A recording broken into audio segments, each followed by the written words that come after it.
यही कारण है कि हम अपनी छुटकन बहू को घर के कार्य के लिए धन नहीं देते हैं।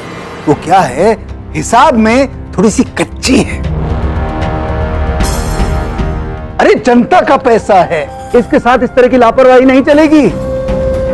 अरे 5,000 हो, 10 हो, 15 हो, 20 हो, 25 हो, सीधा 75,000 का अंतर। अरे हमसे कह दिया होता, हम तुम्हारी सहायता कर देते। अब हम तुम्हारे लिए मर थोड़ी न गए। अब जिस पांव आई हो ना, चुपचाप उसी पांव यहां से निकल और पीछे मुड़ के नहीं देखना। जाओ। भावना का बजट तुमसे कम है।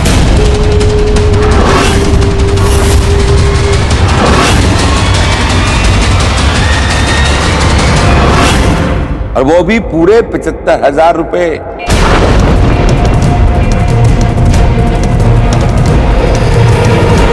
क्या हुआ, क्यों परेशान हो? वो जन्मोत्सव होता है ना, उसका महोत्सव और उसका पूरी व्यवस्था ना हमारे मोहल्ले वाले ही करते हैं। बस उसकी व्यवस्था का बजट बनाना था, तो सारा खर्चा पानी आज ही तैयार करना था। आज मीटिंग है तो, और कोई मेरी तैयारी भी नहीं है, ना मैंने किसी सजावट वाले से कोई बात की है, ना कोटेशन लिए। मुझे समझ नहीं आ रहा कि मैं क्या करूंगी। आधा घंटा रह गया बस। लाइए, मैं आपकी मदद कर देती हूँ। जी। आप? मेरा काम भी सजावट के फूल सप्लाई करने का ही है। ऐसे काम करती हो तो टेंट वाले, सजावट वाले और हलवाई को मैं अच्छे से जानती हूँ। बहुत बड़े लोग नहीं हैं, बट छोटे छोटे ऑर्डर लेते हैं। हाँ, अगर उनको अच्छा मौका मिले ना तो बाजार से भी सस्ते दाम में आपका अच्छा काम कर देंगे। आप मुझे उनको नंबर दे देंगी? क्योंकि वो क्या है ना, बिना मिले, बिना जांचे, बिना उनसे बात की मैं इतना बड़ा ऑर्डर उन्हें कैसे दूंगी। लेकिन मैं बात जरूर करूंगी उनसे। जी बिल्कुल।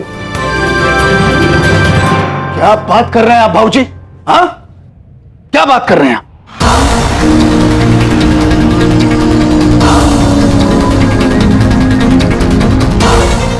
असंभव। अरे इससे क्या होता है? ये जो आंकड़े तुमने लिखे हैं, इससे कार्य पूरा नहीं होता है। जब मनुष्य कार्य करने निकलता है ना, तो 2-4 पैसे अपनी जेब से लग ही जाते हैं। अरे न जाने कहां से सस्ता माल उठा लिया होगा इसने। हाँ, देखिए, हम आप लोगों से कह देते हैं, बजरंग बली का ये भव्य महोत्सव है। इतनी सी भी चूक हो गई ना, इतनी सी चूक, सारे शहर में हमारी नाक कट जाएगी। भाई साहब, नाक नहीं कटेगी। जिन लोगों की मैं बात कर रही हूँ, वो सालों से यही काम कर रहे हैं। उन लोगों को अनुभव भी है। हाँ, उन बेचारों का कोई नाम नहीं है, क्योंकि बड़े लोग उन्हें कोई मौका ही नहीं देते हैं। जिस तरह से आप लोग औरतों को कुछ काम करने का मौका नहीं देते हैं, लेकिन इसका मतलब ये तो नहीं कि उनको कोई काम नहीं आता है। उसी तरह से भाई साहब, ये बेचारे भी बस एक मौके की तलाश में हैं, और जो हमें उनको देना चाहिए। और भाई साहब, मैं जिम्मेदारी ले रही हूं ना इनके काम की भी और इनके दाम की भी।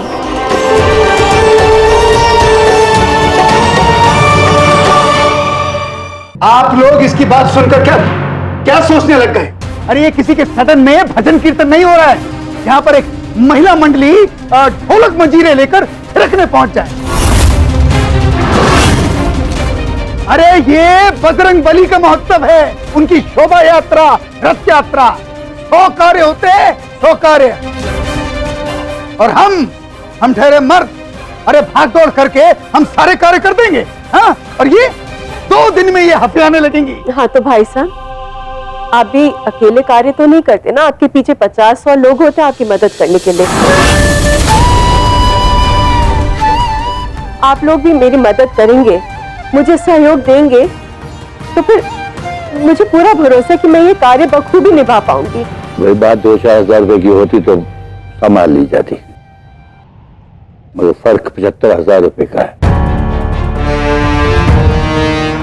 हम इस बात को भी मानते हैं कि भावना को कोई एक्सपीरियंस नहीं है। अनुभव तो मायने रखता है, क्योंकि नुकसान तो भरा जा सकता है, लेकिन एक बार अगर मान सम्मान चला गया तो फिर क्या होगा।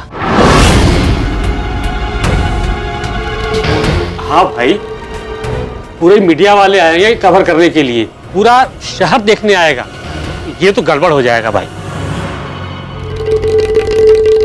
हो सकता है कि पैसे भी कम खर्चा हो और नाक भी ना कटे।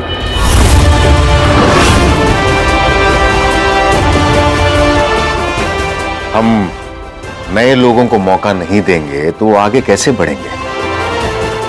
अनुभव भावना जी को नहीं है, लेकिन आप सब लोगों को तो है ना। 1983 में जब भारत ने अपना पहला वर्ल्ड कप जीता था, तब टीम भी नई थी और कप्तान भी नया था। जरा सोचिए, नए लोगों के साथ नई सोच आती है, नए आइडियाज आते हैं। क्या पता इस बार ये उत्सव नए रंग ले आए। एक मौका तो देना चाहिए नए लोगों को। ये बात भी सही है।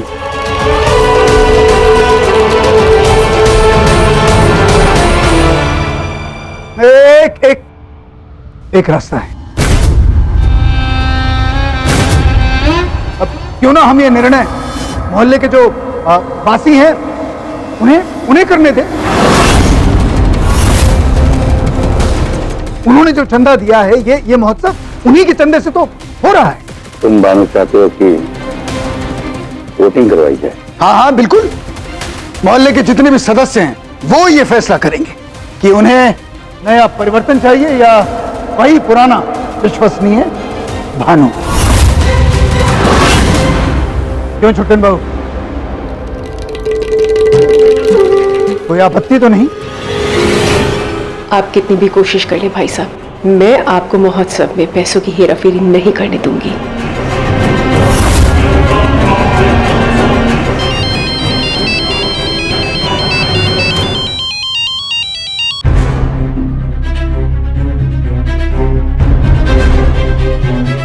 हेलो, मिस्टर राघव जी बोल रहा हूं। हमें अस्पताल में एक लड़की मिली जो आधी बेहोशी की हालत में भी बार बार आपका नाम ले रही है।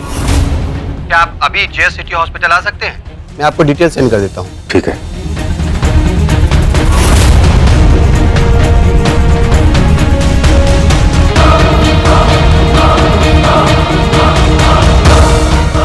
ये राघव जी अचानक से इतनी जल्दी में कहाँ चले गए?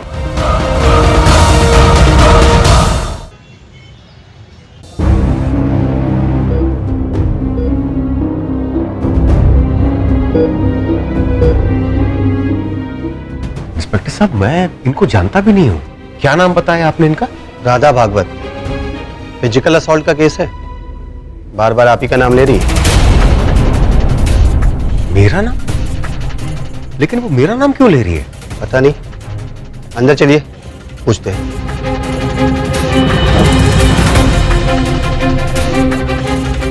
राघव जी अचानक कहाँ चले गए? बड़ी हड़बड़ी में थे। क्या बात हो सकती है? कॉल करके देखती हूँ। साल भर भी नहीं हुआ ना तुम्हारी जिंदगी से सारे रंग उड़ गए, और हमें नहीं पता था कि तुम इतनी जल्दी अपनी रंगत भी बदल दोगी। जिसका नमक खाया, जिसने तुम्हें खिलाया पिलाया, उसी के खिलाफ झंडा फहरा रही हो, मोर्चा निकाल रही हो। वाह वाह रे नारी, एहसान फरामोशी। भावना, कोई तुमसे सीखे। भाभी, रंग मैंने नहीं बदला है। मेरे पति के जाने के बाद रंग दुनिया ने बदल लिए, और आपका नमक खाया है। उसके बदले में दिन रात गुल्लू की बैल की तरह किसी भी तो हूँ। जुबान देखा इसकी, और तेवर। भाई पति तो तुम्हारे चल बसे है ना, ना कोई जानने पूछने वाला, ना कोई रोकने टोकने वाला। तो करो, मनमानी करो, खुलेआम बेशर्मी पे उतर आओ, कोई क्या बोलेगा तुम्हें। लेकिन एक बात तुम याद रखना भावना, जो बुरा करता है उसके साथ भी बुरा ही होता है। काश भाभी आप ये बात भाई साहब से कह पाती और समय पे कह देती ना, तो शायद भाई साहब की भगवान के नाम पर इतनी बड़ी हेरा फेरी करने की हिम्मत ना होती। क्योंकि मैं जानती हूँ कि हम जो कुछ भी करें उसके बाद हमारे खानदान की बदनामी तो बहुत होगी, लेकिन ये जो पाप होने वाला था जिसका कोई प्रायश्चित भी ना होता, उससे तो बच जाएंगे।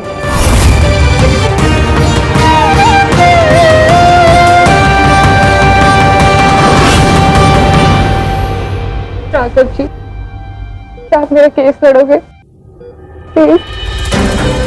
देखिए, सबसे पहले मुझे आपका केस स्टडी करना होगा, उसके बाद ही मैं बता पाऊंगा। इंस्पेक्टर साहब, मुझे इनसे अकेले में कुछ बात करनी है, प्लीज। श्योर। अब आप मुझे डिटेल में बताइए एग्जैक्टली हुआ क्या था।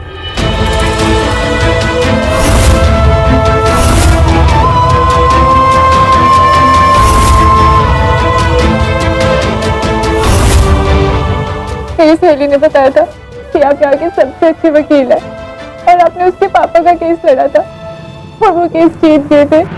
अब प्लीज मेरा भी केस लड़ते रहा, प्लीज राघव जी। अगर मैं आपका केस लड़ने का फैसला करता हूं तो आपको मुझसे एक वादा करना होगा कि आप मुझसे सब कुछ सच और साफ साफ बताएंगे। अब आप मुझे ये बताइए, जिस आदमी का नाम आपने लिया, क्या उसी ने आप पर फिजिकल असॉल्ट किया था? हाँ।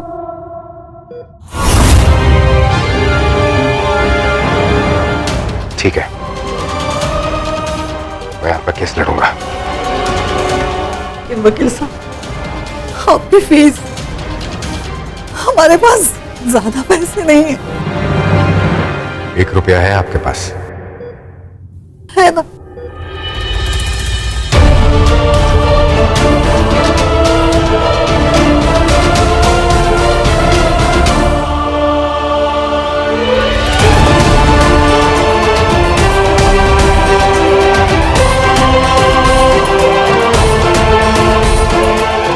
मिल गई मुझे अपनी फीस। बस यूं समझ लीजिए कि ईश्वर ने ये केस लड़ने के लिए मुझे चुना है, तो मैं आपसे फीस कैसे ले सकता हूं? आपका बहुत बहुत धन्यवाद वकील साहब, बहुत बहुत धन्यवाद। कोई जरूरत नहीं है, मैं हूं ना, आप चिंता मत कीजिए और रोना बंद कीजिए। मुझे आपसे कुछ और सवाल करने हैं।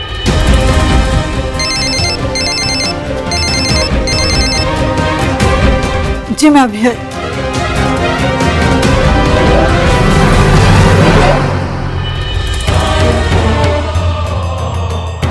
अब आपकी बेटी कैसी है? माला जी, क्या हुआ? सब ठीक है ना? आप रो क्यों रही हैं?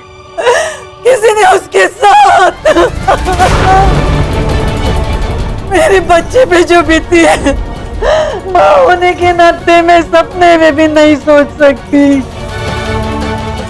उसको कभी माफ नहीं करूंगी जिसकी वजह से मेरे बच्चे की ये हालत हुई है। मैं अभी आती हूँ आपके पास। आप परेशान ना हो, भगवान की दया से एक बहुत अच्छे वकील मिल गए। अब उन्हें का आसरा वही मेरे बच्चे को इंसाफ दिलाएंगे। अगर आपको किसी भी चीज की जरूरत हो तो मुझे जरूर बताइएगा। नहीं, आप पहले से ही परेशानी में, और आपका काम हो गया, आपका बजट बैठ गया था। बजट तो बैठ गया था और बाकी सब भी हो गया था, लेकिन शायद मेरी एक परीक्षा और बाकी है। लेकिन आप अभी मेरे बारे में मत सोचिए, अपनी और अपनी बेटी पर ध्यान दीजिए। चलिए भावना जी, मैं फोन रखती हूँ, वो वकील साहब आ गए। जी, सारी जानकारी मिल गई आपको? क्या लगता है मेरे बच्चे को इंसाफ मिलेगा? आप बिल्कुल निश्चिंत रहिए, आपकी बेटी ने बड़ी हिम्मत दिखाई आगे आकर। उसे न्याय जरूर मिलेगा। मम्मा मम्मा मम्मा, आपको पता है बाहर कितना तहलका मच गया जब से सबको पता चल गया कि आप महोत्सव की ऑर्गेनाइज करने के लिए खड़ी हो रही है। वाह मम्मा, मुझे पता था आप ना एक दिन जरूर कुछ ना कुछ करके दिखाएंगी।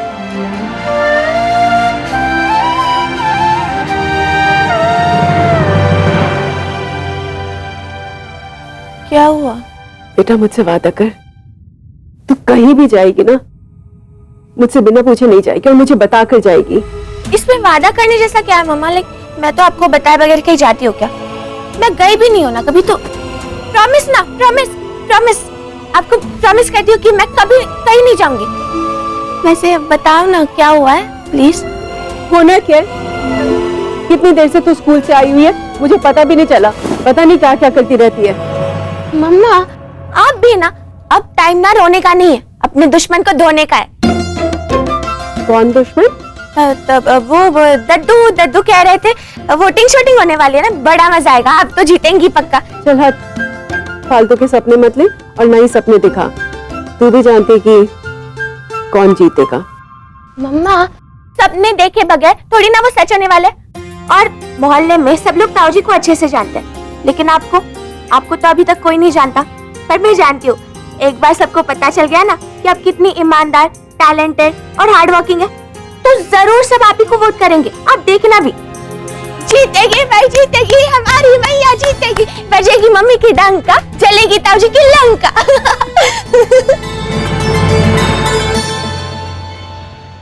आज मोहल्ले में चुनाव की घोषणा कर दी जाएगी। भाई हमने तो मतदान की पूरी तैयारी कर ली है। मोहल्ले का पहला वोट हमारी तरफ से, हमारे इनके लिए। जो मेरा वोट है ना, वो भी भाई सबको। और हमारा जो मत है स्वयं अपने आप को ही देते हैं। तो एक पर्ची जो है हमारी तरफ से डाल दीजिए। डाल दिया। अरे ऐसे तो इसको भी एक वोट मिल जाएगा जी। इसे कौन वोट देगा? ये खुद भी तो वोट डालेगी। खुद डालेगी तो खुद के नाम पे ही डालेगी ना। चलो अच्छा है, वरना इस बेचारी को तो एक भी वोट ना मिलता। अरे बाबूजी, आप भी तो मतदान करेंगे ना, आपका वोट किसे जाएगा? अपने बेटे को या अपनी मुंह बोली बेटी को?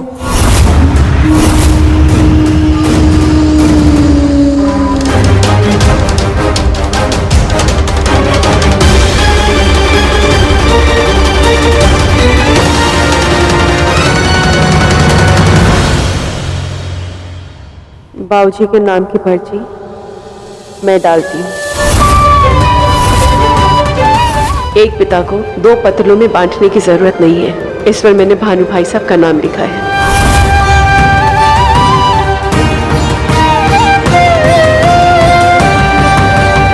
चलिए मैं सबके लिए चाय बना देती हूँ।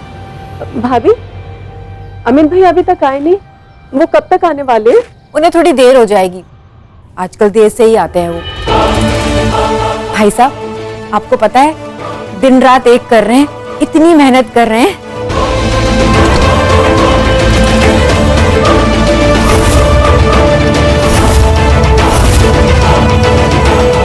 अरे क्या हुआ आपको? इतने घबराए हुए हैं, इतनी जल्दी आ गए? अरे ये पसीना क्यों आ रहा है?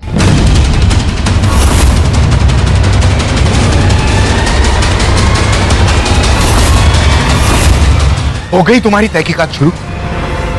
मतलब आदमी आकर हाथ मुंह ना धोए, चप्पल ना निकाले, कपड़े ना बदले, पहले तुम्हारे सवालों का जवाब दे दे। तुम ऐसा क्यों नहीं करती हो? मुझ पर ट्रैकर फिट कर दो। नहीं, मेरे माथे पे कैमरा लगा दो और देखते रहना मैं कहां जा रहा हूं, किससे बात कर रहा हूं, क्यों बात कर रहा हूं, सांस क्यों ले रहा हूं, सांस ले रहा हूं कि नहीं ले रहा हूं, कि बंद हो गई। ठीक है?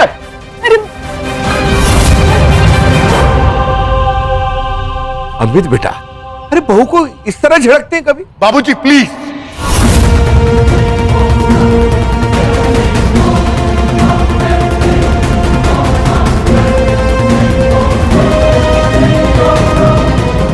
भाभी आप प्लीज रोइए मत।